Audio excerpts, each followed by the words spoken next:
Mi nombre es Nuria y tengo que viajar mucho por trabajo. A mí me llaman el hombre invisible. Soy una estación meteorológica humana. Y me dedico a hacer retratos de jardinería. A mí me encanta nadar. Me gusta el rosa y solo visto de rosa. Para salir a la calle de día tengo que ponerme un sombrero, unas gafas, un pañuelo, porque me afecta demasiado el sol. Mi casa es rosa y mi perro lleva mechas rosas. A través de mi piel soy capaz de determinar si la temperatura ha subido o bajado 1 grado.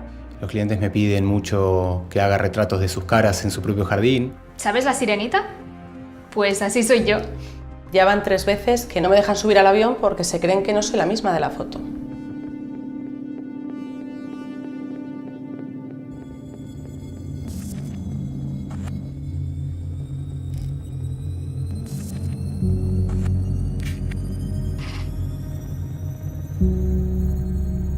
Estas 3 personas han explicado su verdad, una verdad increíble. Sufren de urticaria crónica, una enfermedad desconocida pero que afecta al 1% de la población y los médicos somos capaces de detectarla. Habla con tu médico.